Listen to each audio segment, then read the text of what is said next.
Hello students, I Dr. Anuradha Karmarkar welcome you all to my lecture series, this time not on marketing but on accommodation management. In today's lecture we are going to learn about horticulture, its importance, and how do we take care of the landscape and the garden area we have in the hotel, and also what are the elements which contribute to horticulture of any building or any land. When we talk about a garden, the first impression which we get from a garden is very soothing. We love colors, the flowers are welcoming, and probably that is the reason why you have the entire outside of the hotel building either created into a landscape or with a beautiful garden, because that gives you a wow effect about the experience and the service which you are going to avail once you are inside the hotel. So a well-maintained plush garden gives a very impressive image about the hotel, and that is what is the importance of a garden. But when we talk about a garden, usually the services are outsourced and not maintained by hotel because of the specialized skills required to do this activity. At the same time, cost issues are also there, and it's not a permanent activity, and hence you can hire the staff or hire services as and when you need for maintaining a garden. So what are the components of any garden? When we plan a garden area or a landscape area for a hotel, what are the things which we should have in our garden? So we should have some trees, then we should have some shrubs or plants, we should have some climbers and creepers, we should also have flower beds. Without flower beds, probably a garden may be incomplete. And it also adds to the color required. Then we can talk about hedges, which defines a line, which defines a boundary in any garden area, and lawns, of course, which gives you a feel of goodness. The greenery which you see around gives you a very soothing feeling, and various huts, landscapes which can be included in garden area, which may include drives, pathways, roads, water bodies, etc. So with the pictures I'm going to explain various components which are required in any garden as such. So we can first look at trees. How we can make use of trees in a garden area. If you look at the pictures, I have included various types of trees here which can be included in your garden area. Few of the trees which can be seen are palms. You can have areca palms also. You can have different pine trees. You can have fruit trees as you see here, and you can have varieties of trees. Like in India, you can have even people and burger. In Indian terminology, what we see can be used for trees. Now, where and how you use trees depends upon how big your landscape is, which has to be created. So you can use trees in order to create a boundary line, or you can break the monotony, or if you look at this picture, how ornamental boundary has been created by using the tree, or if you look at this picture, how fruit tree or orange tree has been included, which breaks the monotony of green color everywhere. So trees can be used in any forms this way. When we look at the shrubs also are used in order to create an ornamental pattern, a design, or it can be used as a boundary, as you can see in these pictures here. Or they are used to create some designs where shrubs are basically used. Golden Duranta is very popular shrub which can be used for even hedges, which I'm going to cover in the next slide. So climbers and creepers can also be seen.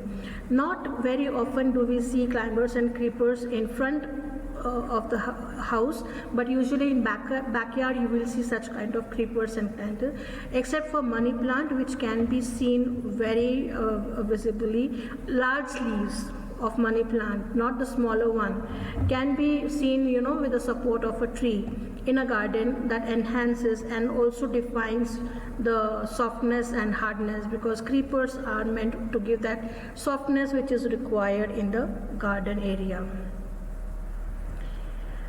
Wow, with the flower beds, the entire landscape, turns into a heaven sort of. Because flower beds, the colors which are offered enhances the beauty of the garden. And hence flower beds, as I say, flower beds are used basically to define any shape, as you see in first picture where a flower has been created by a flower bed itself. Or they can be used as a pathway, along the pathway.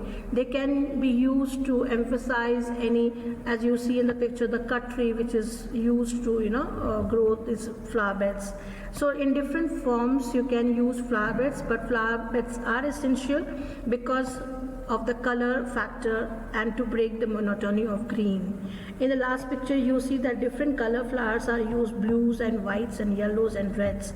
So all these combinations at several interval, if you keep growing, and you will see a beautiful design and patterns being created by using these flower beds.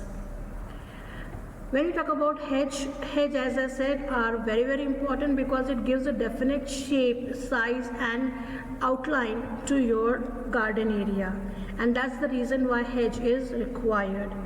Now hedge usually are made of shrubs, and in Indian gardens you must have seen mehendi or henna, hibiscus or jaswanda or duranta or bougainvilleas being very popularly used, as you can see in the next slide. So here you have duranta, you have hibiscus and you have bougainvillea. But one thing which you must have observed, that hedges have to be very well defined, trimmed at any given point of time, because they should not be out of shape. The defined shape has to be portrayed by cutting the plant, tree or shrub in a particular manner.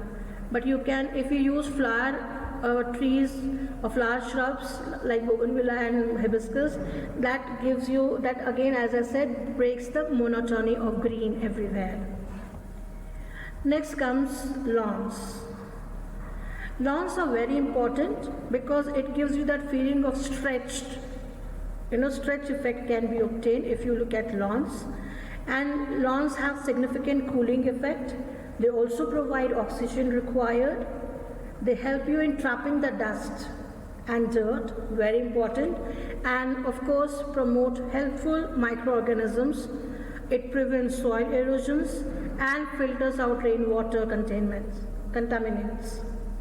So this way lawns are important. You cannot just have soil and have flower beds along, but with the lawn it helps you to hold the soil together, hold the moisture together, provides oxygen required, and also if you walk on a lawn you get that very nice and soothing feeling and very comfortable feeling when you walk on the wet grass with the dew on it. So lawns are important. For lawns you can use different type of grass, which can be Mexican grass, Korean grass, Bermuda grass, and in the next picture I have shown you different varieties of grass which can be used for lawns as such. Lawns can be in textural form also, in pattern forms also, as you can see here. Here you have plain lawns, or you can create a pattern or a design by moving it in a right direction or in opposite direction. A pattern can be created with dark and light. You also must have observed this on the cricket ground, and very common on lawns to create the pattern effect. Having discussed about lawns and grass, let's come to the hard landscapes. When we talk about hard landscapes, first the drives and water bodies. Water bodies are required in any garden. It also gives you that feeling of coolness in it, or it again helps you in enhancing the beauty. It helps you in breaking the monotony, and water anyway depicts coolness, so that is the purpose of a garden. The drives are there, like a porch, drives are required in any garden. Similarly, you must have different types of paths. Now you can create paths by using a tile in a different pattern, and see beautifully how the tiles have been laid with the inclusion of grass and concrete in it. You can have pure concrete or brick pathway also with the shrubs and water beds along the sides. You can also have tile pattern created as a pathway. Pathway is required because you cannot walk on lawns, so you have to have a area to walk on. So we have different varieties of pathways here. With this, we know all the elements now, what are required for creating a garden. But how do we take care of the garden which we have created? So that is also equally important for us. So how do we take care of the garden is what we are going to look at now. First and foremost, the quality of the soil which is there for a garden. First and foremost, your soil has to be fertile. The pH of the soil should be between 6.5 to 7, and it should be just slightly acidic. If you find it more acidic, you can use a spray of any alkali, and if you find that your soil is alkaline, then you can have a spray of little bit acidic ingredient on it to neutralize it. So pH value has to be well maintained of the soil. At the same time, the fertility of the soil is important. Next comes mowing. In order to maintain lawn and to cut the grown grass, we have to mow the lawn. But while mowing, care should be taken that lawn mowers are available, you can use that. But at the same time, it should be cut at a specific length. For example, the grass should not be cut by more than 1/3 of its length at any given point of time. So that if you cut it too short, the ground will be visible. At the same time, it may not have it may affect the roots and it may affect the growing. Alright, and the root becomes exposed and the soil dries out faster, so the moisture which has to be retained does not retain in the grass. So that is the reason why you have to have well maintained lawn and well cut grass, or mowed grass we should say, to 1/3 of its length. Then comes watering. Many times we keep watering the plants without realizing whether we have done excess watering, and sometimes we have shortage of water, so we just sprinkle water. So right watering quantity is very, very important for us to understand. So water deeply but not too often is the principle and remedy for right watering. Use water but not too often, because it will damage the roots, it may damage the plants if you overwater any plant. And one more care which you have to take while watering is, watering has to be done during morning hours or early hours where the sunlight is less, so that we can avoid the water loss due to evaporation. And that care has to be primarily taken while watering the plant. Next is fertilizing. As I said, the soil has to be fertilized and well maintained with the pH value, but when we use fertilizer, or compost can be the best option. You have vermicompost. Nowadays you have in hotels, whatever wet waste is generated, you have your own compost for that, and that can be recycled. In fact, the recycled water from your sewage, from your toilets, from your kitchen also can be utilized for garden area. So you don't require anything extra as such, you don't have to invest or pay money for that. And compost can be best option for making your soil fertile at every given point of time, and it should be regularly done. Now, why I said regularly done? Because it will depend on each different nature of plant and shrub, how much manure and compost do they need. So accordingly it has to be studied and done. So with this we come to an end of this presentation. For this presentation, I have used references like www.greenhotelier.org, and I have taken the pictures from Google Pictures. And with this, I would like to thank everyone for attending today's presentation, and of course go green and have a lot of trees around you. And at this note, I say goodbye to you all. See you all in the next presentation series. Till then, have a very nice day.